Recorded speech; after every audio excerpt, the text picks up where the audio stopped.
Hello and welcome to the latest edition of Business Spotlight series interviews. Today it's my pleasure to be joined by Ian Simons. Ian is the co-founder of Berserk here in Belfast. Ian, delighted you could join us today. How are you? I'm very good. Thank you very much.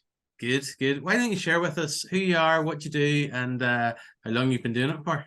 Okay, my name is Ian Simons. I'm a teacher, and I really enjoy being a teacher. And so, although God made me an entrepreneur, I really wanted to be a teacher. So I suppressed those tendencies to go and do what I really wanted to do, which was to be a teacher. And so now, what I do is I lecture at Stranmillis College in computer science, and along with another guy, we developed a company called Berserk, and we developed resources to teach children as young as 8 the stuff that they can't do at university. And we've been doing that now for about 8 or 9 years. And we've developed 4 books and now converted them recently, just in the last few months, into apps. And so we're looking forward to sharing those with a wider audience than just Northern Ireland. Very good, very good. So when you're sharing those, and you said about going to children as young as 8, who's your ideal customer as such? Yeah, that's an interesting one. I mean, what we realized was that children take to digital technology today greater than probably any other generation. And whenever you realize that the biggest dropout rate in our universities throughout the world is in computer science, then there's an issue with that. And so the issue is because we don't start it young enough. And so just as you learn to ski from a young age, as you learn different languages from a young age, especially in other countries, you learn mathematics from a young age. Our opinion is that you should learn computer science and coding from a young age, make it fun, make it interactive, make it relevant, and do it. And they can do it. So all the research we've done over the last 8 years shows that children as young as 8 can do the stuff that an awful lot of adults shy away from because they think it's too difficult. So it's 8 and up. So anybody who has never done coding before, which is most people, to tell you the truth, it's for any age, it's for anybody. If people want a transition course into the world of IT, this is the ideal place to start. And if you want to start from the very beginning as an 8 or 9 or 10-year-old, then we've got resources which deal with Key Stage 2, which is sort of 8 to 11 years of age. We've got another resource which deals with Key Stage 3, which is 12 to 14 years of age. Another one for GCSE, and another one in JavaScript, the most popular language on the planet, for anybody else. So there's a whole pathway when you come onto the Berserk resources. Wow, very good, very good. Sounds very extensive in what you've done, and you've obviously then tailored it for the different age groups, but also the educational phases that we have here in the UK. So what has been your own biggest learning since being involved in this?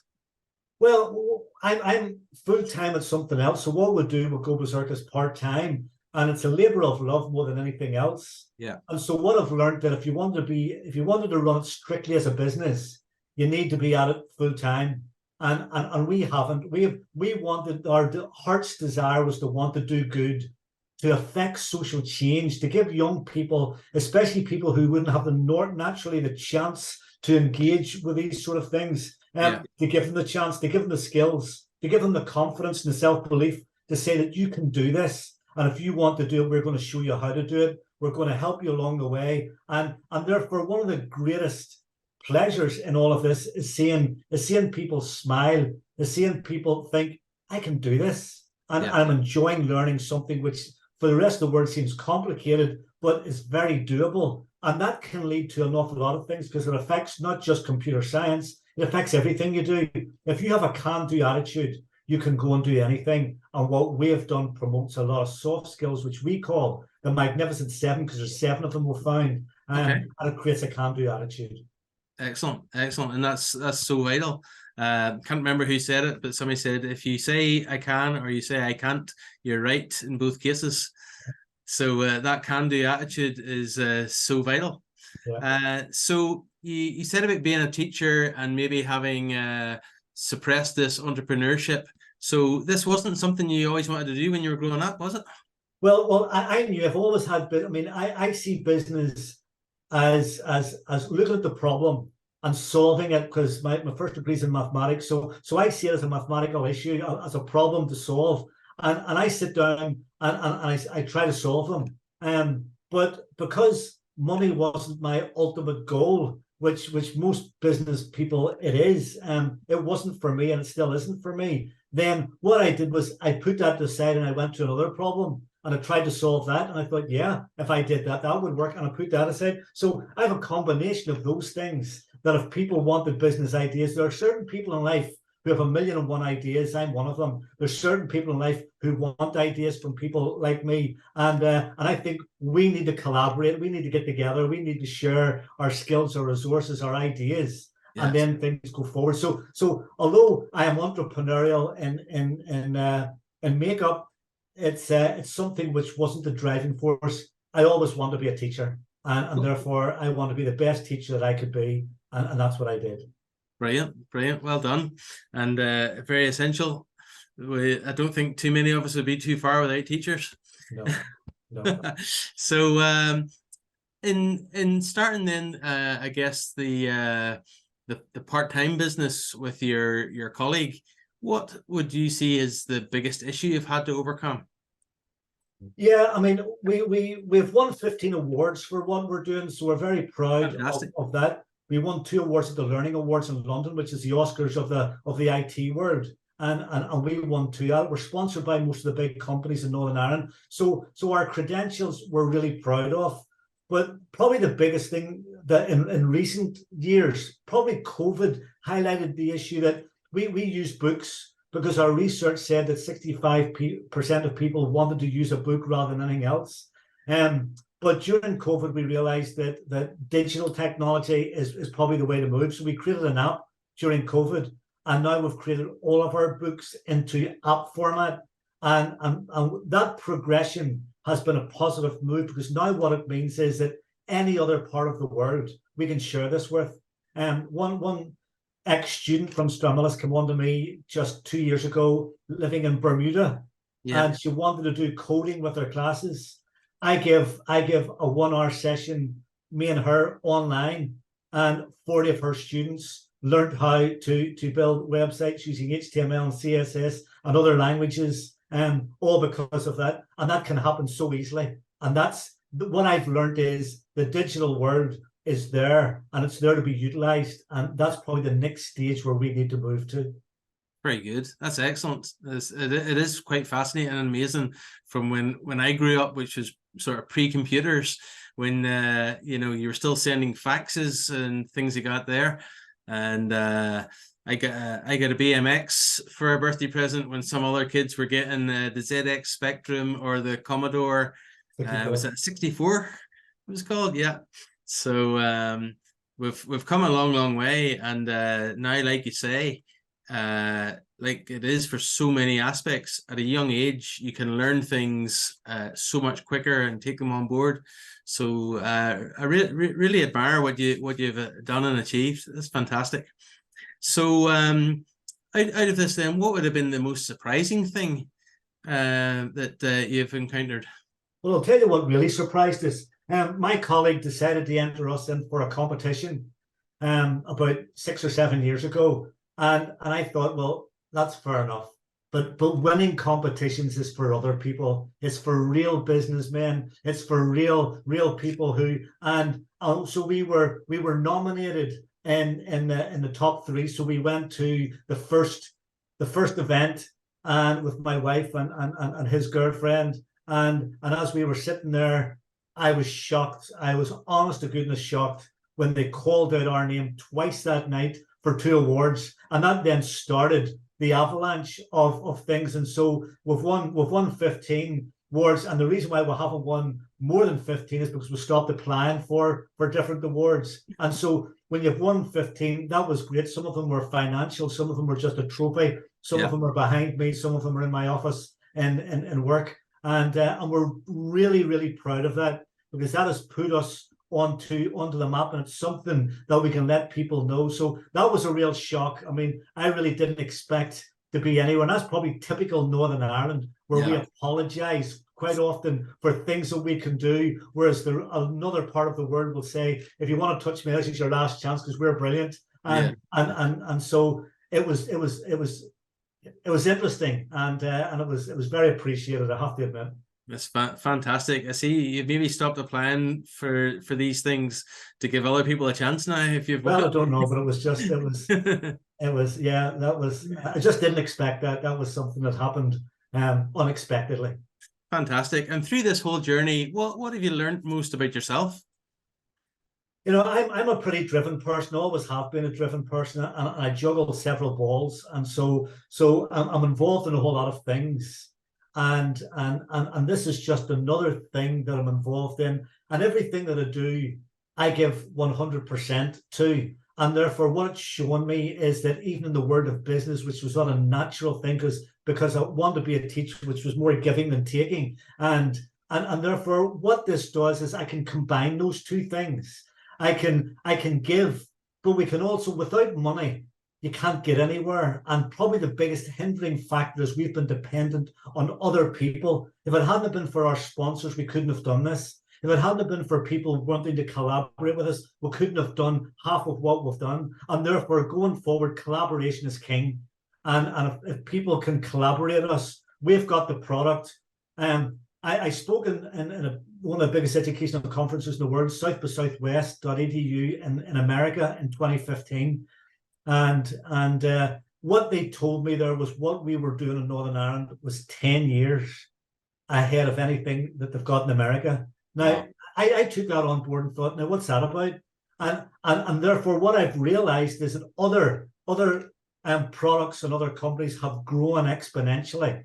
And I think that what we have got is something very, very special, because every time I've engaged with young people, teenagers or adults, it works. It works. I see confidence rising. I see self-belief rising. I see resilience being grown. And when you create those things, there's a real buzz about it. And therefore, the next thing is for somebody to get behind us, to support what we're doing. And that's what we're trying to do at the minute. And when you say that, do you mean you want to turn it into more of a commercial venture and have somebody take your product and take it global or something like that? Well, we have ideas of where we'd like to go, but we can't do it ourselves. And therefore, we've been talking to some bigger partners who might want to take it and use it in other parts of the world, and that would be great.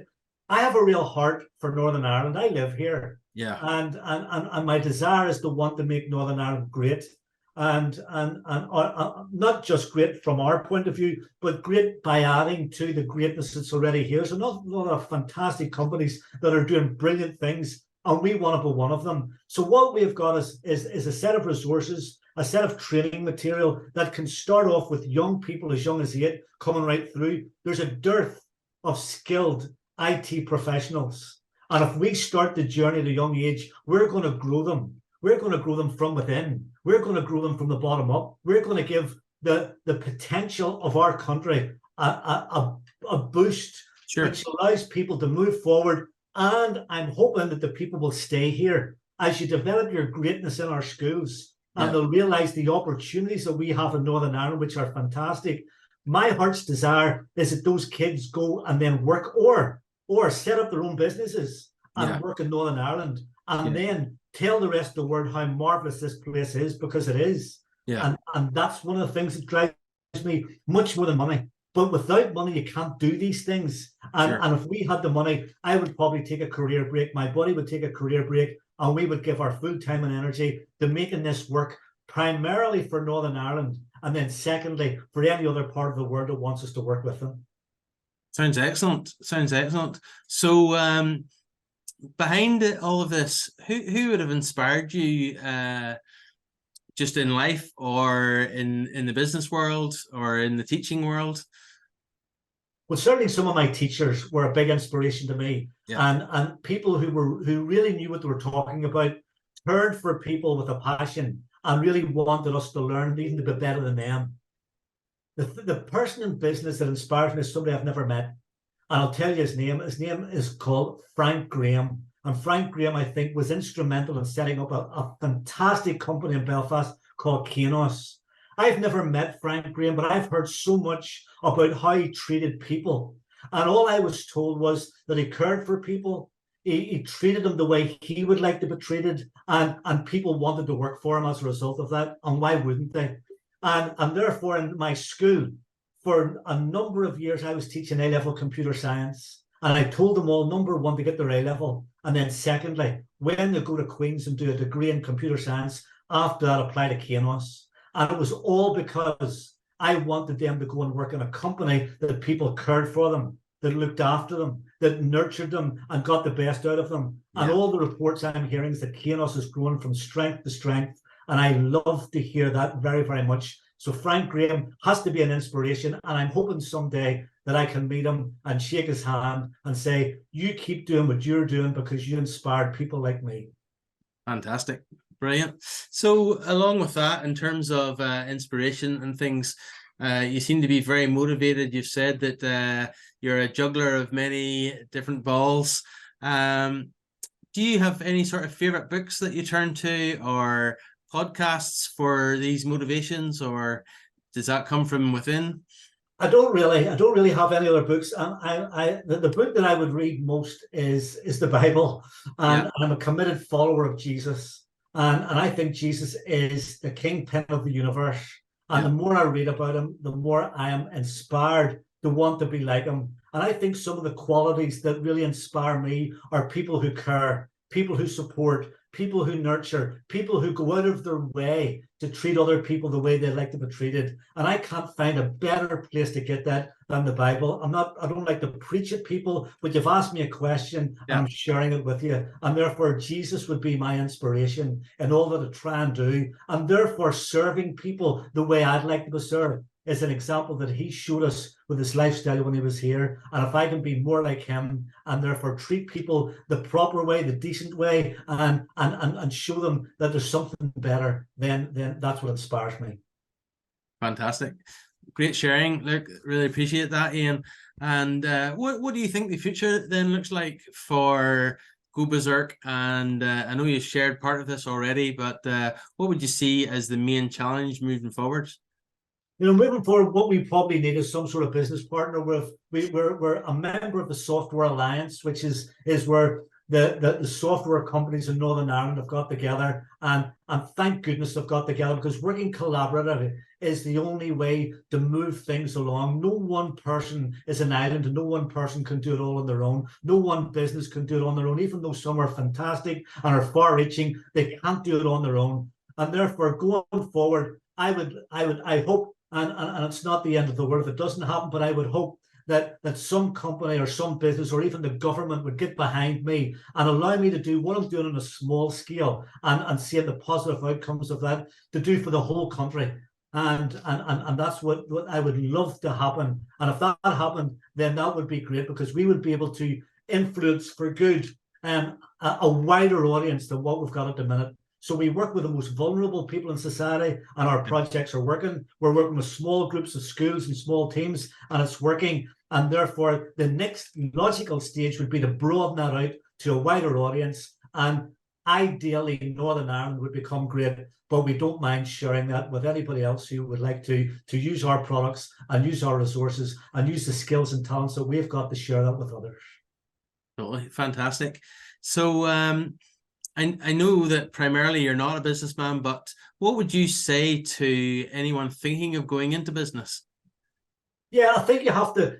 I mean, I tell the students that I teach, I'm teaching teachers, I'm training teachers, and I want to create fabulous teachers, because our education system deserves fabulous teachers coming forward. But what I would say to some people who either want to go into whatever you want to go into, make sure you're well prepared. Make sure you've practiced the skills that are needed in whatever you want to go to do. And then, with all your heart, be the best that you can be. It's not about being the best. It's using the God-given talents that you've got to nurture those, work alongside people, look at people who are better than you, learn from them, and be humble enough to say that people are better, and that people are, hopefully, quite often people are open to share their skills and talents and resources and their experience. I would say practice doing what you want to do before you actually do it. And if you want to be a businessman, practice working at a small scale. And then once you see what the problems and difficulties are, the people you can collaborate with, then if you want to move it up a stage, then do that. That's what I would say, and go for it.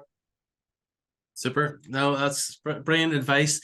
And again, just as we round up, the last piece of advice I'm going to ask from you is, what is the best advice you would give to an 18-year-old Ian? So if we could roll that clock back, and you're 18, maybe just finishing up your A-levels, what's the best piece of advice you give yourself? I think I encourage everybody else, do something you enjoy doing. I love working with people.